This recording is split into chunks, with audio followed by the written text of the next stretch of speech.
What's up, everybody? Welcome to my first official video on this channel. My name is Neon. For those of you guys who are popping over from some of my other content, I also go by Neon Geek in the gaming sphere, but for these purposes and for Airsoft, I go by Neon. Today, we're going to be doing my first official video as I get back into Airsoft after being gone from the sport for about a couple years, at least 3 to 5. But I started playing when I was 10 years old. We'll get to that in a minute. We're going to start off with who I am, as this is my first video. You guys have no idea who I am. Well, as I said, my name is Neon. I live in the Midwest of the United States of America. I originally moved out here from California about 12 years ago. I started playing Airsoft on the West Coast when I was 10 years old. Played all the way up through middle, junior high, and into high school. My family and I moved out to the Midwest when I was 18 years old, and I tried to play by moving out here at around that time.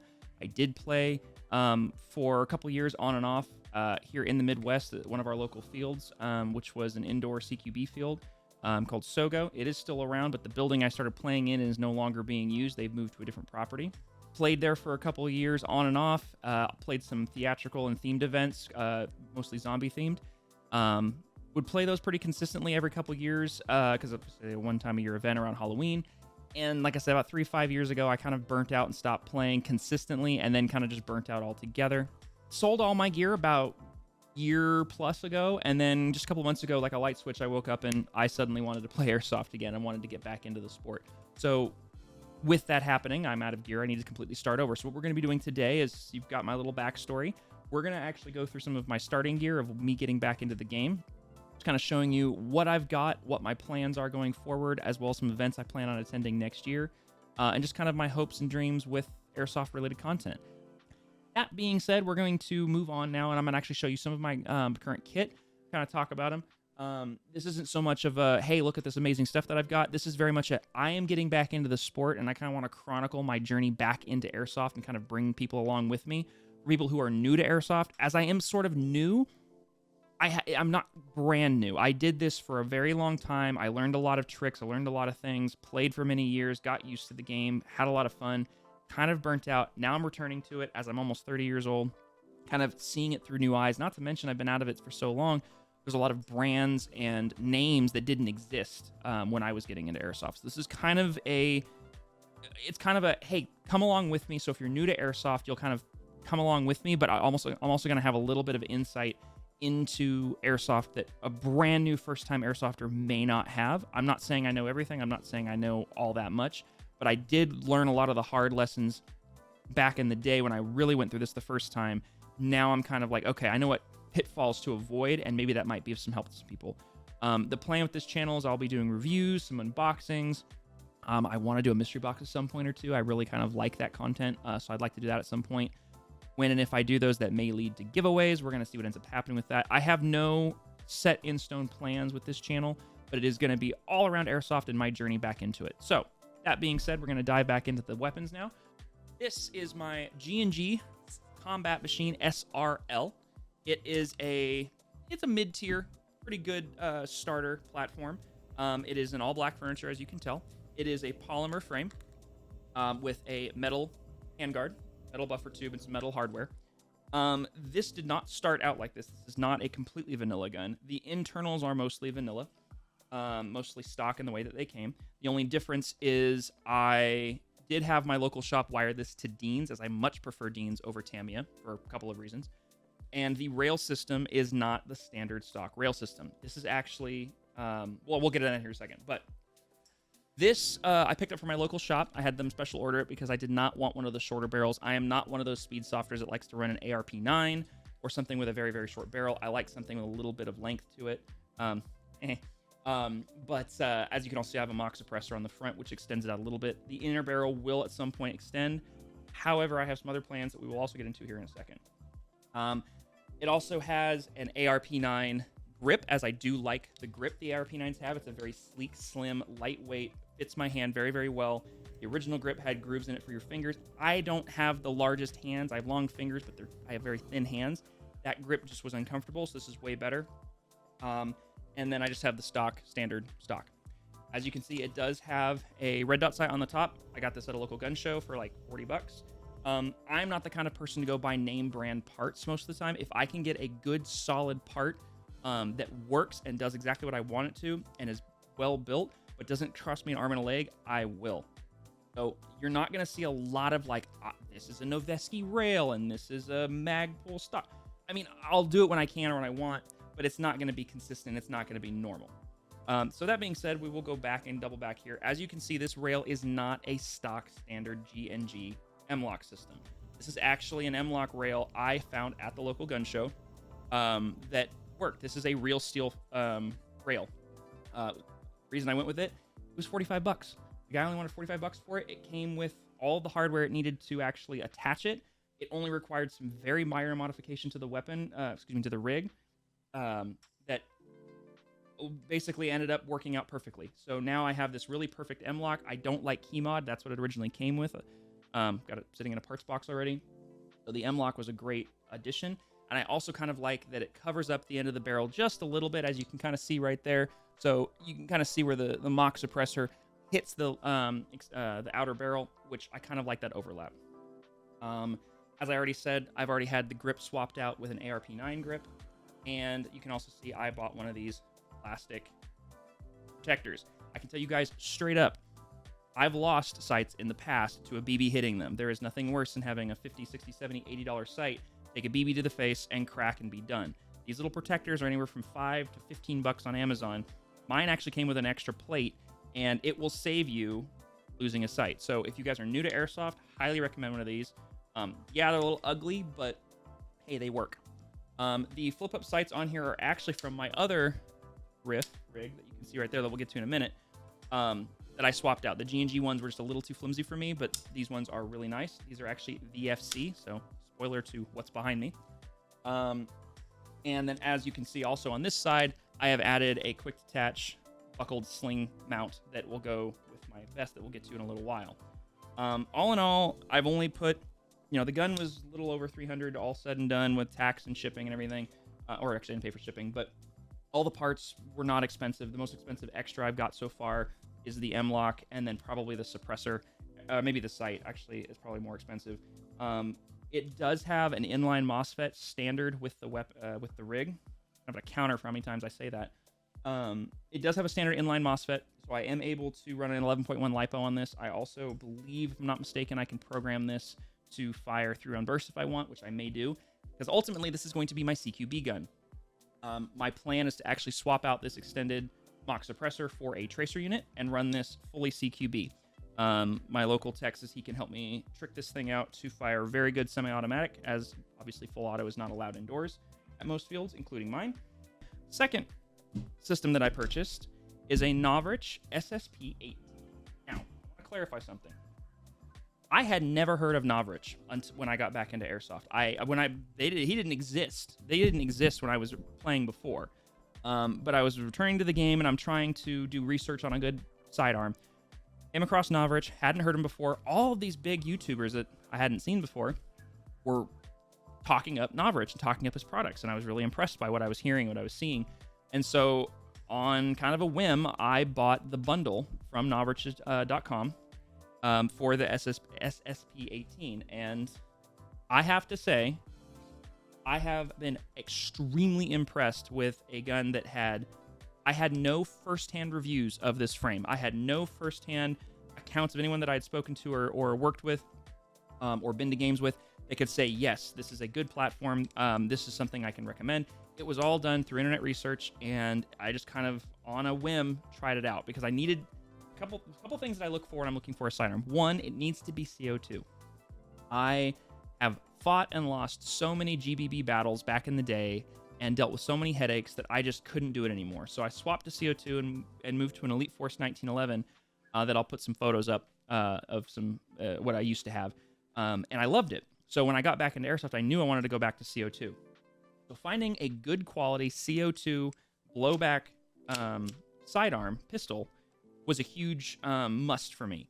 The second thing I wanted something lightweight, but something that was sturdy. And then the third thing that I wanted was something that was reliable, something that was accurate, basically just a good quality sidearm. I wanted something that it wasn't going to let me down, and that would actually, gas efficient, that would go all the way through the mag. And I kept hearing good things about the SSP-18. So like I said, I picked it up. and it has been a wonderful sidearm. I love this frame. I love this platform. I cannot speak highly enough about it. I've only used it in one game, so please take this with a grain of salt, but overall, it's been very impressive. And as you guys can kind of see by the frame here, there's a little bit of damage. Something else that was very impressive with this is that in my first game, we were playing I think the correct game mode is hardpoint, which our team is assaulting an objective. We need to seize the objective. If we seize it, moves to a new point, and the defending team has to defend a new location, and then we assault that one. As our team was nearing the objective, I was like 30 or 50 feet, maybe, if at most, away from the objective, and decided, screw it, I can make that. And so I decided to just run across a rather open area, and all I got to do is touch the building. Well, mind you, so part of the bundle with the SSP-18 is it comes with a paddle holster. It comes with this holster. Now, granted, as you can see, it's scuffed up, and I'm getting to that. But it is a very simple, it locks in. And it's basically kind of a lower-end Blackhawk or Serpa style holster, right? All plastic. It's pretty sturdy and, can take a beating. But it has a retention system that actually locks. It's actually a lock system. You have to push the button to release a latch, which I love. I love these kind of holsters. But I have that on my right hip, G&G in my hand, and I'm booking it across this open area. And about halfway across, I realized I no longer have my footing. I am going to the ground. It is just a matter of when I'm going to hit the ground. So at some point, right before I'm about to get to the building, I've now officially I'm losing balance. I'm going down. I kind of tuck and roll. I land on my right hip and my right shoulder. Remember, as I said, this was holstered right here. So my 165-pound body slams into basically a rock pile with this there. And so this is between me and the rocks. Took the full force, and it barely scratched it. Like, the gun has a couple scratches on the back. The holster's more scuffed up than anything else. I had to clean it a little bit. I had some dust in it. Things cycled perfectly after that. In fact, we actually ended up playing a pistols-only match later in the day, and this thing worked like a champ. So not only is this very accurate, good gas efficiency, fun to shoot, has a fun switch, so it can go fully automatic for those of you little SMG lovers out there, but it's very durable. The polymer frame is extremely well built, the holster's well built, and the frame is the slide's well built, so it took a hit and it kept on going. So that was huge. So if you guys are looking for a good CO2 or gas blowback pistol, can't recommend this enough as of now. I did end up getting 2 mags, so I'm running 2 CO2 mags on that. I do not have any extended mags on this yet, but so far it is very, very good. I do enjoy the fact that it has a big green thing, the stick on the end. No, it has the whatever. It has the glow-in-the-dark sign on the front. I'll figure it out later. It has some pre-upgrades already in it, which is Knobberich is known for. It already has a threaded outer barrel, which is very handy. But the part I like is not only is it a threaded outer barrel that's orange, it came with this little sleeve that you can put over the barrel for, you milsimers out there. Covers it right up. So I love that. That's great. Very good weapon. I'm very happy with it, and I am enjoying it very, very much. So recommending them thus far. Plus, it came with a hard case, which, can't go wrong with that. Anyways, that was the second gun that I purchased. I know we're kind of going from long guns to handguns, but third platform that I ended up picking up was this VFC Avalon Samurai Edge. Obviously, this is a very different platform than what I currently have. Both of those platforms are rather lower end in price. They were kind of not really entry level, but sort of kind of like, you know what you're doing, but you don't have a lot of money to spend. This is a little bit different. This is a very high-end AEG. It is an all-metal frame, all-metal body. The only thing plastic on it is the stock, the grip, mag. I think maybe just selectors. I don't know if that's even metal. Most of it's metal. It is, as I said, it's an AEG. It also has a MOSFET and an ETU built into the gearbox. So it can do the same thing of single fire and automatic, but you can also program it to be 3-round burst or however you want. I have not fielded this yet. This is one of the guns I picked up more recently, and I have not had a chance to make it out to a game. So unfortunately, do not have a test on this yet. I heard enough good reviews that I felt comfortable putting the money down to buy it, and I'm excited because this is exactly the kind of AR platform I enjoy, where it's a little bit longer frame, but So it's not like an M16 length, but it's not like a CQB AR either. I love the rail system on this platform. This is by far one of the nicest rails I've seen. I love that it's all M-LOK except for these top sections here. I like the fact that it doesn't have a rail up here, so you can grip it nice and comfortably. I love the free-floating barrel. I love the quick detach, but I mean, all of it is great. I love the billeted style receiver. Very, very sleek, very modern instead of just your standard AR, but it looks really, really good. Just overall, really enjoying this. I like the stock as well. This quick access battery compartment is by far a great quality of life feature. Why it has a Picatinny rail on the bottom, I will never know. That's not for me to decide. Very confusing though. Ultimately, again, all of these guns have no internal upgrades as of yet. Whatever Novrich put in the SSP-18, what's in there, same with G&G and the VFC. The only difference is I did have my local techs help me put on this quick detach sling mount right there at the back because it did not come with that, because I fought for a week to try and remove that buffer tube, and I finally gave up because I was not willing to break my new gun. So they helped me out with that, and actually he ended up shredding the wires, getting rid of it, and had to rewire it for me, which is why I'm glad he did it, not me. But I did do that. As you can see, I did put a red dot on top, which is kind of like a micro, like a T1 or something. A little low for me. I'd love to get a high rise on it, but I'm struggling to find one that'll work with it. So I'm hoping that I can find something that will work with this so I can put a high rise on it. I'm not having luck right now. I did get a Ranger Armory skeletonized forward grip. I'm very much enjoying this sort of, C grip style grip, as opposed to like a VFG, which I do enjoy VFGs, but I'm trying out something new. And as you can see, because of the red trigger, I'm going with like a red accent. I'm not really going like, I'm going to make this super futuristic in red. It's more of, I have that because it matches the trigger, and then I have on order right now that's being ordered from the Hop-Up unit. Sorry, Hop-Up app, which if you guys are not familiar with that, I'm going to link that down below too. I just discovered that, and it's amazing. It's like eBay for airsofters. I love it. It's great. And there's a guy on there that has an Angel's Custom hexagon style extended barrel, basically a suppressor unit, mock suppressor unit, that will work perfectly with this vibe. So I got that. It's hopefully going to ship soon. He hasn't shipped it yet. I'm waiting to hear back from him, but I do have that on order. So yes, it still has the orange tip. That will be going away shortly. And then you can also see I've got basically Embus style mock Embus, basically. Flip-up sights. They're obviously not the ones that came with it. The ones that came with it from the G&G. Got these at a local gun show as well. They are not real. They are really good quality knockoffs that for airsoft purposes work great. I'm not going to put $100 flip-up sights on an airsoft gun. Sorry, not going to happen. Not worth the money.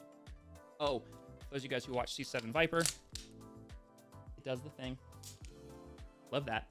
It does have a rotary style hop-up unit, which I'm excited to use because back in the day that did not exist. Rotaries were not a thing, so I'm excited to have a rotary style hop-up unit and learn how to work with that. It did come with a mid cap. I think it's probably like maybe 120 rounder.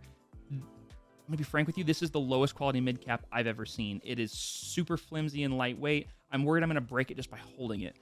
I know they actually sell these standalone as the QRS systems. I'm terrified of these. I will stick with my KWA mid caps that I've had forever. I have no intention of using this. I mean, I have it if I need it, but I'm not planning on using it. Literally just got this today. But I'm big into Discord. So I've been trying to find airsoft-related Discords to get into, and I discovered one, and they had a lot of these had like a marketplace section. And I love 1911s. It's my favorite firearm in real life, and I love Elite Force 1911s because they are reliable, they feel good, they have a good kick, they use good gas efficiency. I love them. So the fact that they make a good, solid CO2-powered 1911, it's perfect. Love it. So I've been wanting to get one of those as I get back into the game. But they're kind of pricey-ish. Like, I mean, I can get one on Amazon for $100, but my local shop wants $130, and I'd rather support my local shop. But, and I still plan on getting one. However, one of the guys on the marketplace and one in the Discords had this one, Elite Force TAC 1911 in tan, with not one, not two, not three, but 4 CO2-powered magazines. 2 standard, 2 extended, for $145. So I grabbed that immediately. Second he lowered the price to $145, I went, screw it, I'm getting it, I'll get another one later. So this is not intended to be a primary sidearm. My SSP-18 will cover that for a while, but this is definitely one that I have a lot of plans for, as well as the fact of now, if I do get another 1911, I got 4 mags, and I'm going to get another one with the new guns. I'm going to have 5 mags and all said and done. So I'm excited about that. I already have some plans for what I want to do with this. Something you guys will learn about me throughout this channel is I don't do a lot of internal upgrades, but I sure as heck do a lot of external upgrades. I love making my guns look unique, making them mine, and making them something that people see at a field and go, wow, it looks really good. As I said earlier, I'm going to post some pictures of my Elite Force 1911 that I used to have, and the custom work that I did to it. I actually did such a good job that people saw it and wanted me to do the same thing to theirs. I basically made it had this two-tone sort of look to it. Well, with this one, my plan is actually to convert this to what basically that is going to look like. Sort of a burnt bronze look with a black accent. So we're going to probably keep the black grips, the black furniture and everything, but the frame, the slide and everything is going to turn into sort of a burnt bronze with sort of like a black brushed sort of vibe. Plan anyways, I'm not really sure how I'm going to pull it off, but I'm going to try it. Duracoat makes an aerosol version of their metal series, so I'm hoping to work with that, but even still, I love Elite Force 1911s, man. They are probably the king of 1911s right now, especially considering CO2 is their bread and butter. And let's be honest, their CO2 is good. Their 1911s, their revolvers, the smoke wagons, all of them, they're really, really good. So I'm excited about getting this. I literally just got this today. It's snowing outside, or it has been stopped snowing now, but it was snowing most of the day. And I think with wind chill, it feels like negative 20 outside. When this thing arrived a little bit ago, it was so cold that I was trying to warm my hands up with hot water to like just make sure everything was working. And the water was literally freezing on the outsides of these magazines in the weapon. It was just so cold. This was so cold I couldn't even pick it up. So it's finally starting to warm up a little bit, which is good. But I'm really excited about this and just having another 1911 that made by Elite Force and getting such a screaming deal on it too. I can't beat it. 104. I mean, literally for the cost of the gun and tax, I got the gun and 2 standard mags and 2 extended, which I'm pretty sure these are way more expensive. I never actually had extended mags on a 1911, so that'll be really fun. This will be really fun for a pistols only game, which my local field does quite often. In fact, sometimes they'll do pistols and shotgun nights on Fridays, so I'm excited to have some options for that. And he included a brand new case. So those are the guns. That's my gear. That's what I'm going to be pew-pewing with. That being said, I do have plans to expand on this. I already have several guns kind of slated that I'm looking forward to getting. I do have some guns I plan on getting into the new year. That is just currently what I'm running right now. But like I said, have some plans. As I said before, I want to try and attend Rev at Balahak next December, and I really intend to build like a post-apocalyptic sort of vibe. And one of the guns I want to do for that is I do want to get an E&L Essential Line AK-74U. That is something I really want to try and build a post-apocalyptic kit around. So at some point, I'm hoping to pick up one of those. I do want to get an ASG CZ75, not the Shadow or the other one. I want to just get a plain Jane CZ75. It's one of my favorite frames outside of the 1911. So plans in the future. So there you go. That's what I'm currently running. That's what I currently got. I'm very excited to break into 2023 with all of this gear and to go out and have fun and enjoy Airsoft for how I think it was meant to be played. It's one thing to play it as a kid. It's fun, it's exciting, it's creative, it's cool to like get to go and play soldier and dress up and everything. It's a different thing to do it as an adult. I have a new kind of maturity and a newfound like perspective on it, so I'm really excited about that. I'm hoping, fingers crossed, to get to bump shoulders with some of these people who've taken it to the next level and come up with these really creative games and event styles. Hoping that all pans out. As I said, I have plans to try and go to Rev 13 the end of next year.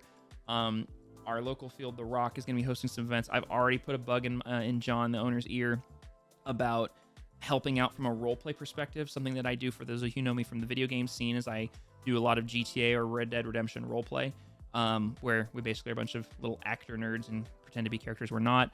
And this is kind of taking that same format and putting it into an Airsoft environment, and I'm all about it.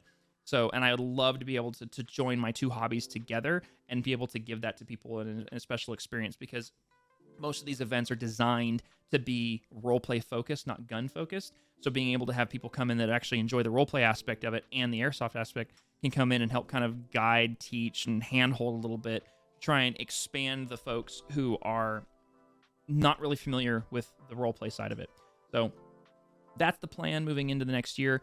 I appreciate you guys hanging out with me. This is kind of a long first video, but my hope is to kind of give you an introduction to who I am, what my plans are, what my gear is, and you can kind of like follow along with my journey back into Airsoft and getting into it in a new way coming into the new year. So Thank you guys very much. If you guys are not already subscribed by this point, thank you for hanging out. Please still hit that subscribe button and turn the bell on if you'd like some notifications.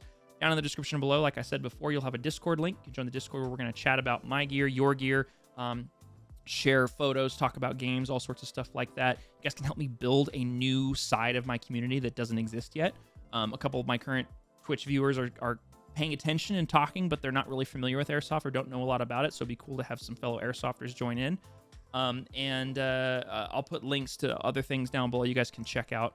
And yeah, hopefully I'll have some game footage here soon. And I also like to do some unboxings and some reviews soon. So thank you guys very much. Catch you guys in the next one.